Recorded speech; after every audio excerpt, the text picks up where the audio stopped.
This is the sweet sound of success with Sue Wilhite, Profit Attraction Master. Susan Brender is the host of the Susan Brender Show. She started out as a creative multimedia and television producer and communications professional. Her diversified experience includes producing political, entertainment, and business programs.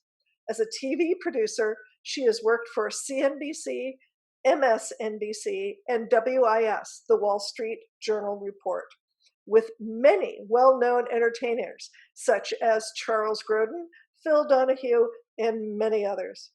Susan was a programming and communications consultant for many organizations nationwide, developing innovative educational arts and wellness programs for youth and adults.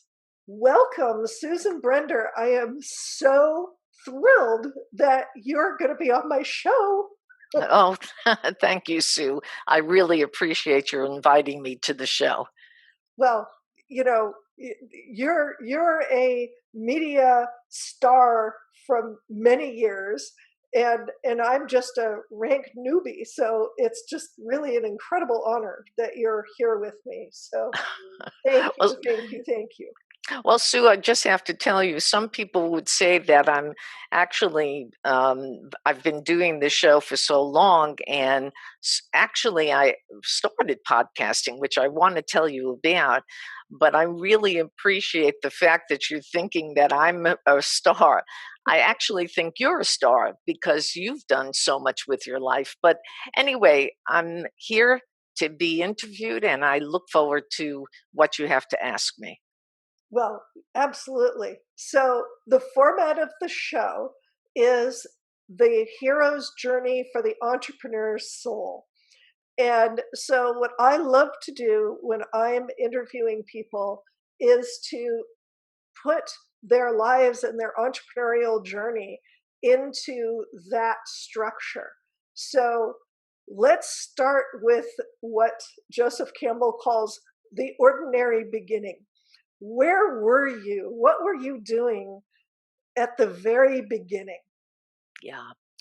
Well, actually, I was involved in a number of things, beginning, believe it or not, working with people who were Japanese. And what I was doing is I was actually teaching them how to be how to be citizens, if you will, or how to speak Right. English. And Right. it was the most amazing, absolutely amazing experience. You know, when you're a teacher with the Japanese, they call you sensei. And when you're a sensei, you're like the most important person in their lives. It was a great time in my life, and I really enjoyed working with them. But now, what happened was, fortunately, and I say fortunately, I happen to have a neighbor who worked for CNBC, and the neighbor said to me, "How would you like to work for Phil Donahue?" Well, what do you what do you think I said? Right? Right. Now that is a call to action. There you go. And I started with CNBC working for Phil, and it was an amazing experience. You know, Phil is a great guy. And my chores, if you will, as a producer was to really get him fabulous people for his show. And it was an amazing experience. But I want to jump forward because actually working with Phil was just the beginning. The next job that I had was working with Grodin, and Grodin was my hero. And the reason he was my hero is he wanted me to do amazing stories. And I can tell you one story that he asked me to do, which I thought was an amazing story and a very, very exciting one as well. And that was the story of the Carla Faye Tucker execution. And I say execution because she was absolutely one of the most interesting people in prison on death row. And I was asked to go meet her. And when I did, the prison, which was in Texas, said to me, she doesn't want to do it. Now, interestingly enough, Sue, I was very persistent. I wouldn't stop. I brought a video team with me and I said, I want Carla to do the show. And I was pushing them. And suddenly they came back out and they said to me, okay, she's going to do it. Now, I walked into the prison and there was this young, beautiful woman who was convicted of killing 2 people in a horrendous act. She hacked them to death. Right. And what was most fascinating was that she looked up at me. She said, put your hands on the window. And I did. And she said, Susan, I want to tell you, I did do that crime. It was a horrendous crime, but I know, and I've been here on death row for 11 years, and I could do better with people in the prison. I can teach them how to be good people. I'm not asking you to let me out of prison. All I'm saying is just let me stay alive. Okay? Wow. Wow. Yeah, Sue. That must have given you chills. It did. It chills. And it started to, it kind of gave me the idea that is the right to die or the reason to die, is that something that we should be really thinking about? Because look, the family of the person who was killed, they said, oh my God, she's got to die. But it was most amazing because there was a feeling that I got after seeing her and understanding that she probably could have done better with people in prison and stay alive. But lo and behold, George Bush Jr. was the prosecutor in Texas, and unfortunately his attitude was, no, she committed this crime, she has to die. Right. So I watched when she was killed, and it was the most painful thing that I ever felt. Now, the question becomes, and I'm going to ask you, Sue, if somebody said to you, I can do better in the prison than being killed, how would you feel? Oh, that would be heartbreaking. It would motivate me to go on a campaign and figure out how to prevent her execution. Correct. Well, she did die.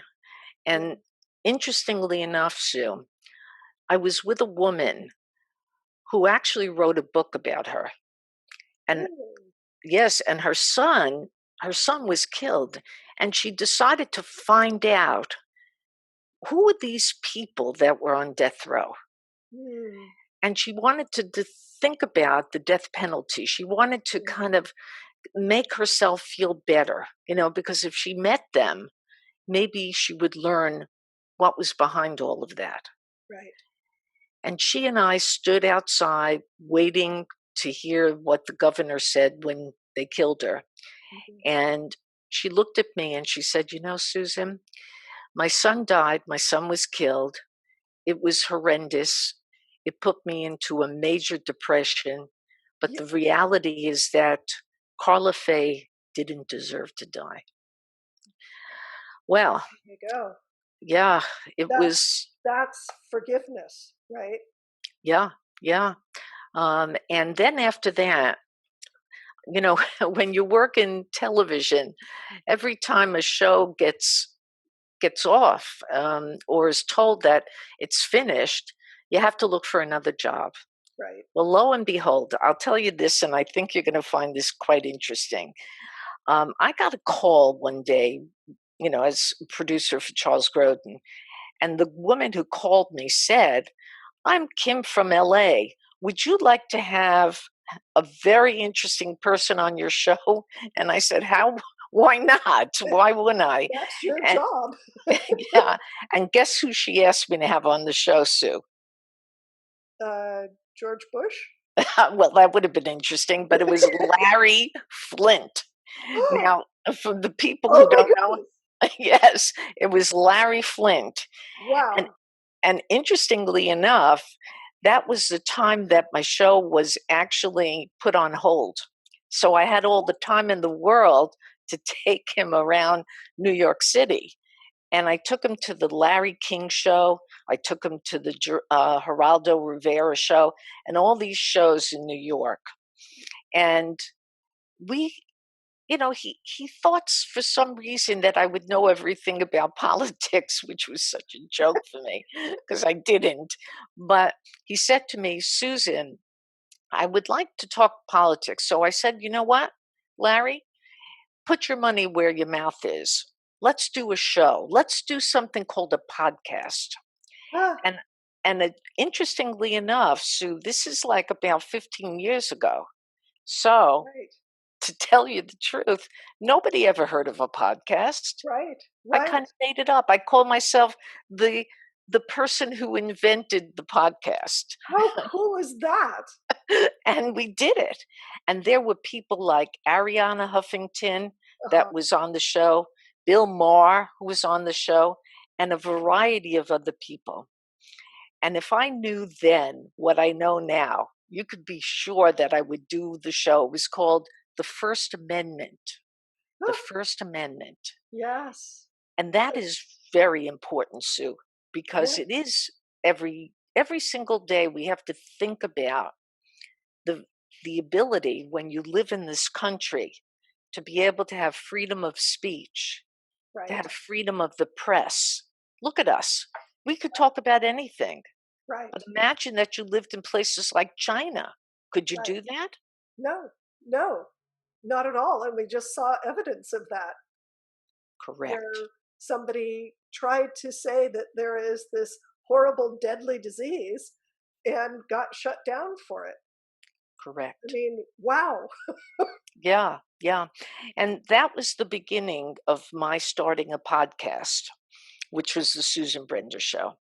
And it's been a journey. It's Right. taken me down a path to have amazing people on my show, and it's exciting, and it gives purpose for me. Purpose. And when I wake up in the morning, I always say to myself, today I'm going to interview people like Sue Wilhite. And you know what? It's a pleasure. It's exciting. It gives me the opportunity to educate and inform people. And as I do that, I say, this is really my passion. I have fulfilled my passion. Absolutely. And as far as I'm concerned, that's what life needs to be about, is fulfilling your passion that is in service to humanity. Yeah. Yeah. That's what it's all about. But it's not always easy to do. And so tell me, Susan, about some of the challenges. What were some of the in Joseph Campbell's format, he calls them the hideous monsters that you that you get to go up against, and you either have to slay them, or you have to conquer them, or you have to turn them around, convert them in some way. But there's these challenges that you come up against that really you know have you dig deep and find things about yourself that you didn't know you had. Yeah. Yeah. That's really a kind of interesting thing because when I started doing podcasting, I thought, well, I have to get the most wonderful people on my show. And I was fortunate. I got to tell you, I was very fortunate. I had Lucy Arnaz, I had Ellen Burstyn, and all of these people had lives that were quite fascinating. But to try to keep that going was a challenge for me, to Uh-huh. try to get the most interesting people on my show. And for that reason, I kind of have to pat myself a little bit because it takes persistence and it takes passion. You have to kind of fight your way through it. There's thousands today, thousands of podcasts around. And so you're in competition. I'm even in competition with you, Sue, if you will, and, Right. to try to get the most fascinating people telling their stories. Not everybody wants to tell their story, but I will say this. I was fortunate. what happened one day was I decided that I wanted to find out, what happened during World War II with the Tuskegee Airmen. Mm-hmm. Now, I was able, through really a little bit of luck, to be able to find the last man alive who was a Tuskegee Airman. Wow. Now, he's 100 years old, and he told stories, the most amazing stories of how he flew over Germany and was shot down and put into a Nazi concentration camp. Oh my. That's right. And you want to talk about challenge? They had the challenge, the Black Tuskegee men. Yes. Yes. I mean, to be Black and in Germany was, I want to say in a certain way, worse than being Jewish in Germany. Yes. And not only in Germany, here in Well, America. here in America, absolutely. But during World War II, to be a Black man and shot down over Germany and put in a concentration camp must have been horrendous. Totally. Totally. He told me, all different stories of what happened when he was there. And when he got out, the challenge for them was to be accepted by the military as great, great patriots of this country and people who deserve the accolades that so many other people get, like the gold medal, Right. for heroism. Right. They were heroes. Yes, they were heroes, Sue. And unfortunately, we didn't, and we should have Right. given them the kind of, well, let's just put it this way. We should have considered them part of our whole military, but they were separated and they knew it. Right. And that leads me to talking about the fact that I also did something with the Freedom Riders. They Huh. were incredible. Oh, yeah, they were fascinating. And the reason for that is look what they did. They marched, and they tried to tell people we're the same, we're human. We're not just Black, we're human. And people threw rocks at them, Right. and they just turned their face and they kept on walking. And they made a dent. Brown versus Board of Education happened after that. Yes. A series of things. And look what we're dealing with now. We're dealing with the aftermath of what's going on in this country with the death of Floyd.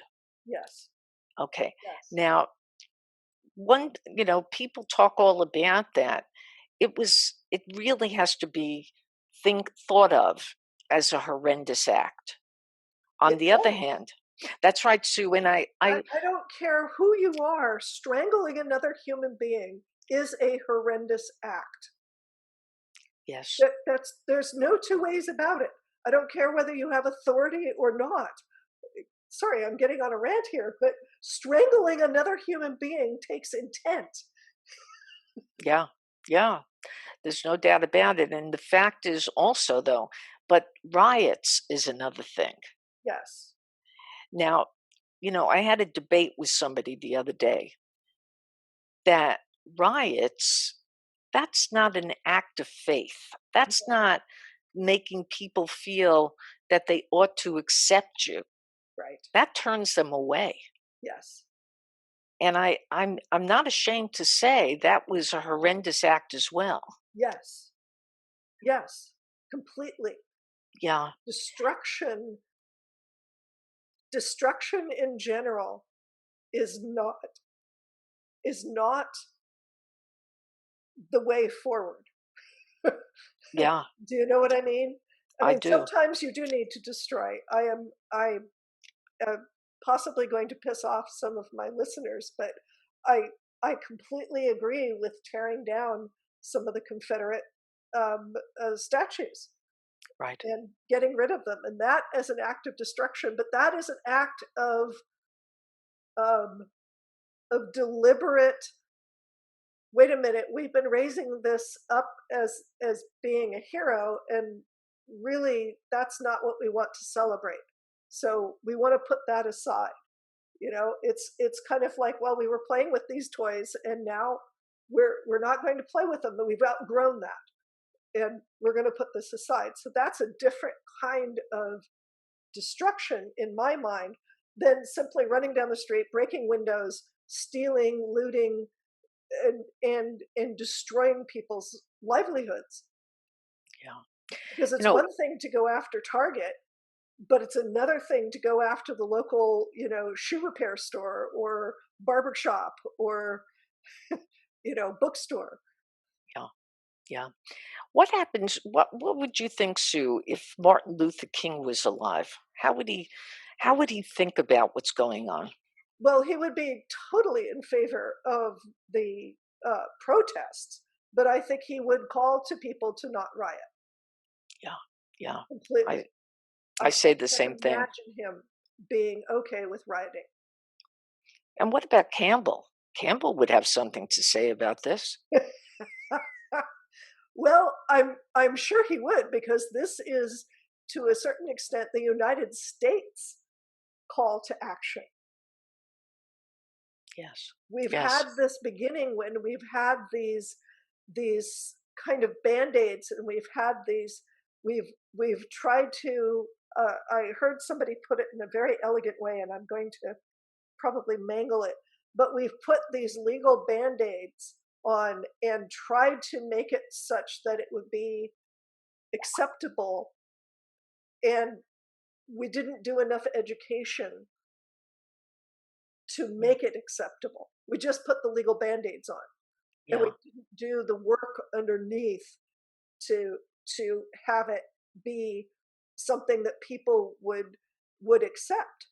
And so you still have, here we are in 2020, and the Brown Act was 55, 56. Yeah, correct.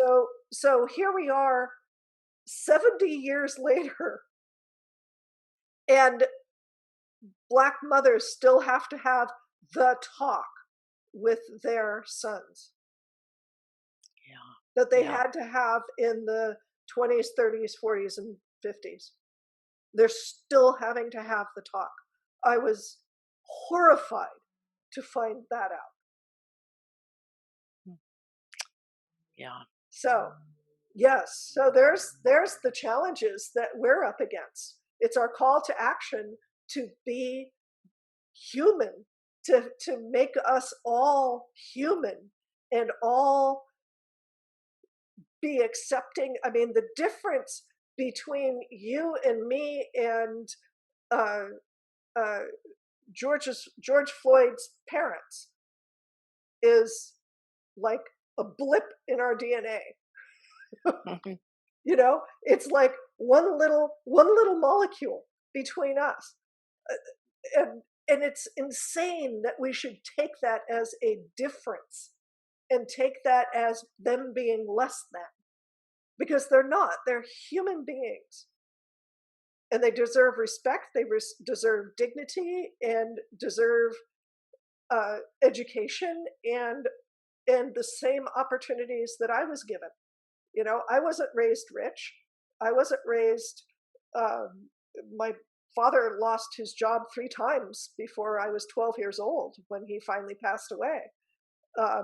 We weren't in horrible poverty because my mom still worked, but we weren't rich by any stretch of the imagination. And it was opportunities that were given to us, that were available to us, that weren't available to my Black neighbors. Yeah. I live just outside of the Fillmore. I know exactly what's going on in San Francisco. It's true. But it's interesting, Sue, though, that the people who are marching are not necessarily Black, they're white. No, they're white, and they're Chinese, and they're Filipino, and there are lots of people marching from all walks of life. Yes, Yeah. in all skin colors, because Black lives matter, and until they matter, nobody else can. So now that we've had this lovely consciousness awareness raising conversation, Tell me a little bit about the allies that helped you along the way. Obviously, Phil Donahue and Charles Grodin. But one of the things that I want to make clear on the entrepreneur's hero's journey is that you never do it by yourself. Right. You're never alone, and don't ever take this, somebody slaving in the garage by themselves and becoming successful just doesn't happen. Right. So who were your allies? Yeah. Well, if you're talking about my podcasts and the people that I interviewed, one of my allies, and I call my hero actually, happened to be a woman by the name of Tova Feldshuh. Because Tova, who is a very, very, very popular star, she played Golda Meir on Broadway. She's in The Walking Dead. You name it, she's there. And she said to me, which I loved when I interviewed her, she said, "You know what, Susan? It doesn't matter what age you are. It doesn't matter what socioeconomic situation you're in. You're in charge of your destiny. Mm-hmm. And when you're in charge of your destiny, you can virtually do anything you want. Anything." She said, "In my case, I'm going to climb Kilimanjaro because that is an exciting thing for me to do." And I looked at her and I said to myself, you know what? She's a hero. The people who I interviewed, the Tuskegee Airmen, he's my hero. He's 100 years old and he still remembers and he still tells stories that are incredible, stories of real heroes who've done amazing things. As an entrepreneur, actually, I'll tell you straight out, the person who I think has really kind of projected this desire for me to continue doing what I'm doing is my husband, believe it or not. He has said to me, "Susan, you've done some amazing things in your life and you can continue. Doesn't matter what age you are, you can continue." And those are the people who I find that really made my life what it is today. It's a desire to do as much as I can to give people the education and information that they need about subjects that are across the board. Okay? I mean, there's not one person, Sue. There are so many. I can't even, if I went through them, we would be here for half of the day. But I just want to tell you that it is very true that there always is somebody who helps you. And being an entrepreneur is one of the most wonderful things. You kind of have your choice of how you do it, where you do it, why you do it. And I love that idea. And I really love the idea that Sue Wilkie has had me on on your show. Thank you. You're welcome. Yeah. You. No, because you've given me a chance to explain a little bit about my life, and I'm very grateful to you for that. Yes. Well, thank you. So, one more segment that I'd love to find out what your viewpoint on it is the one of the final stages in the hero's journey is the return home. And frequently, nearly always, the hero returning home finds that he or she is now different and home is different. And the homecoming is often challenging, to say the least, because there's been a transformation. And people try to put you back into a box, try to make you into what you were before. And particularly as entrepreneurs, I find very few entrepreneurs who, once they've tasted it, once they've really gotten going with it, they never want to go back. So tell me if that has shown up, and if so, how has that shown up for you? Well, when I first started, I was very fortunate that I had a producer who understood that it was my desire to make this happen, my desire to be a podcaster, if you will, or a host of a podcast. Mm-hmm. And she made me, she kind of made me understand that no matter who I am, no matter what I do, it's going to be an accomplishment.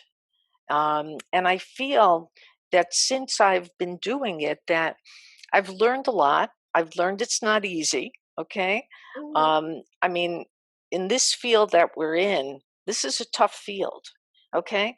And getting sponsors to do the show and getting people to, unfortunately, I'm going to use this word, but to accept the fact that it's not a it's not an easy thing Mhm. is very, very transforming, because now I don't even care.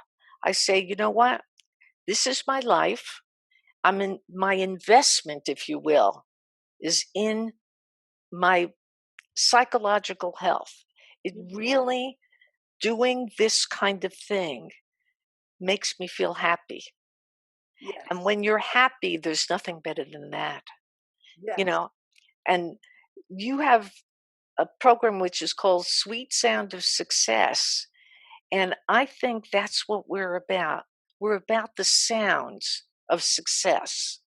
And I am now pursuing, as long as I can, this ability to just be a good host and to give people what they want.